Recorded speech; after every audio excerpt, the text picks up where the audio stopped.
ತುಂಗಭದ್ರಾ ನೀರಾವರಿ ವಲಯ ಹಂಗಾಮಿ ಕಾರ್ಮಿಕ ಸಂಘವು ಕಳೆದ 7 ತಿಂಗಳಿಂದ ಕೂಲಿಗಾಗಿ ಹೋರಾಟ ಮಾಡ್ತಾ ಇದ್ದೇವೆ. ಆದರೆ ಕಾರ್ಮಿಕರಿಗೆ ಇವತ್ತಿನವರೆಗೂ ಯಾವ ವೇತನ ಬಂದಿರುವುದಿಲ್ಲ. ಜನವರಿಯಿಂದ ಇವತ್ತಿನವರೆಗೂ ಕಾರ್ಮಿಕರಿಗೆ 7 ತಿಂಗಳ ಸಂಬಳ ಕೊಡಬೇಕಾಗಿದೆ. ಒಂದನೇದು. ಎರಡನೇದು ಏನಿದೆ, 2 ಬಾರಿ ಈ ಜಿಲ್ಲೆಗೆ ಮುಖ್ಯಮಂತ್ರಿಗಳು ಬಂದಿದ್ರು. ನಾವು ಈಗಾಗಲೇ ಮೆಮೊರಾಂಡಮ್ ಕೊಟ್ಟಿದ್ದೀವಿ. ಸಾಕಷ್ಟು ಬಾರಿ ಇಲಾಖಾ ಅಧಿಕಾರಿ ಗಮನಕ್ಕೂ ತಂದಿದ್ದೀವಿ. ಕಾರ್ಮಿಕರ ಬಗ್ಗೆ ಕಾಳಜಿ ಇರತಕ್ಕಂಥ ಅಧಿಕಾರಿಗಳು ಒಂದು ಭಾಗ ಆದರೆ, ಇನ್ನೊಂದು ಭಾಗದಲ್ಲಿ ರಾಜಕಾರಣಿಗಳು ನಮಗೆಲ್ಲ ಸುಳ್ಳು ಹೇಳ್ತಾ ಇದ್ದಾರೆ.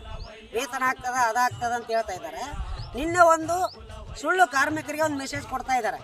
ಆಕ್ಚುಲ್ ಎಲ್ಲ ಕಾರ್ಮಿಕರಿಗೆ ಸಂಬಳ ಆಗಿದೆ, ಚೆಕ್ ಆಗಿದೆ ಅಂತ ಏನು ತೋರಿಸ್ತಾ ಇದ್ದಾರೆ. ಅದೆಲ್ಲ ಸುಳ್ಳು ಅಂತೇಳಿ ನಾನು ಹೇಳಕ್ಕೆ ಇಷ್ಟಪಡ್ತಾ ಇದ್ದೀನಿ. ಯಾಕಂದ್ರೆ ಕೇವಲ ಕಾರ್ಮಿಕರಿಗೆ 2 ತಿಂಗಳ ಸಂಬಳ ಈ ಯರಮರ್ಸ್ನಲ್ಲಿ, ಸಿಂಧನೂರಿನಲ್ಲಿ ಒಂದು 10 ದಿವಸ ಸ್ಯಾಲ್ರಿ ಆಗ್ಬೋದು, ಶಿರವಾರಿ ಭಾಗದಲ್ಲಿ ಒಂದು 10 ದಿವಸ ಸ್ಯಾಲ್ರಿ ಆಗ್ಬೋದು. ಇದು ಬಿಟ್ಟರೆ ಕಾರ್ಮಿಕರಿಗೆ ಯಾವುದೂ 7 ತಿಂಗಳ ಸಂಬಳ ಬಂದಿರೋದಿಲ್ಲ. ಅದಲ್ಲದೆ ಇವತ್ತೇನು 6 ಬೇಡಿಕೆಗಳನ್ನು ಇಟ್ಟುಕೊಂಡು ನಾಳೆ ಅಟ್ಟಿ ಚಲೋ ಕಾರ್ಯಕ್ರಮ ಏನಿದೆ, ಆ ಕಾರ್ಯಕ್ರಮದಲ್ಲಿ ತುಂಗಭದ್ರಾ ಕಾರ್ಮಿಕ ಸಂಘ ಸಂಪೂರ್ಣವಾಗಿ ಈ ಹೋರಾಟದಲ್ಲಿ ಪಾಲ್ಗೊಳ್ಳಬೇಕಾಗಿದೆ. ಯಾಕಂದ್ರೆ ಕೂಲಿ ಕೇಳೋ ಸಲುವಾಗಿ, ಬೇರೆ ವಿಷಯ ಅಲ್ಲ. ನಮ್ಗೇನು ಕೂಲಿ ಬೇಕಾಗಿದೆ, ನಾವು ಏನು ದುಡಿದಿದ್ದೀವಿ ಈ ಇಲಾಖೆಯಲ್ಲಿ ಕಳೆದ 35-40 ವರ್ಷಗಳಿಂದ ಈ ಇಲಾಖೆಯಲ್ಲಿ ನಾವು ಕೆಲಸ ಮಾಡಿದ್ದೀವಿ.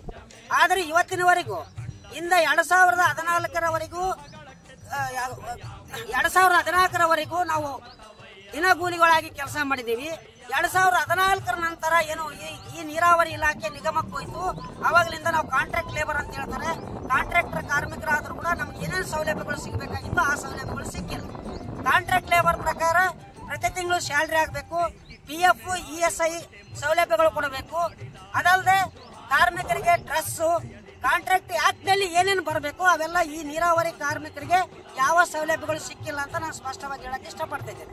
ಅದಲ್ಲದೆ ನಾಳೆ ಅಟ್ಟಿ ಕಾರ್ಯಕ್ರಮದಲ್ಲಿ ಮಾನ್ಯ ಮುಖ್ಯಮಂತ್ರಿಗಳು ಏನು ಅಟ್ಟಿಗೆ ಬರ್ತಾರೆ, ಆ ವಿಷಯದಲ್ಲಿ ನಮ್ಮ ತುಂಗಭದ್ರಾ ಕಾರ್ಮಿಕರು ವೇತನಕ್ಕಾಗಿ ನಾವು CM ವಿರುದ್ಧ ಹೋರಾಟ ಮಾಡಲಿಕ್ಕೆ ನಾವು ಸಜ್ಜಿದ್ದೀವಿ ಅಂತ ಈ ಸಂದರ್ಭದಲ್ಲಿ ನಾವು ತಿಳಿಸ್ತಾ ಇದ್ದೇವೆ. ಅದಲ್ಲದೆ ಕಾರ್ಮಿಕರ ಬಗ್ಗೆ ಈ ಜಿಲ್ಲಾಡಳಿತ ಆಗಿರ್ಬೋದು, ನೀರಾವರಿ ಅಧಿಕಾರಿಗಳಂಕ ಬಹಳ ಭ್ರಷ್ಟರಿದ್ದಾರೆ. ಸುಳ್ಳು ಹೇಳ್ತಾರೆ. ನೀವು ಯಾವ ಲೆಟರ್ ಕೊಡಕ್ಕೆ ಹೋಗ್ಲಿ ನಮಗೆ ಸಂಬಂಧ ಇಲ್ಲ ಅಂತ ಹೇಳ್ತಾರೆ. ಅದಕ್ಕೋಸ್ಕರ ನಾವು ತೀರ್ಮಾನ ತಗೊಂಡಿದ್ದೀವಿ. ನಮ್ಮ ಸಂಘದ ಪ್ರಕಾರ ಕಾರ್ಮಿಕರು ನಾಳೆ ಬೆಳಗ್ಗೆ ನಾವೆಲ್ಲರೂ ಅಟ್ಟಿ ಚಲೋ ಕಾರ್ಯಕ್ರಮದಲ್ಲಿ ನಾವೆಲ್ಲರೂ ಪಾಲ್ಗೊಳ್ತೀವಿ. ಮಾನ್ಯ ಮುಖ್ಯಮಂತ್ರಿಗಳನ್ನ ನಾವು ಭೇಟಿ ಆಗಿ ಆಗ್ತೀವಿ. G. ಯಡಿಯೂರಪ್ಪ, ಪ್ರಧಾನ ಕಾರ್ಯದರ್ಶಿ, ತುಂಗಭದ್ರಾ ನೀರಾವರಿ ವಲಯ ಹಂಗಾಮಿ ಕಾರ್ಮಿಕ ಸಂಘ.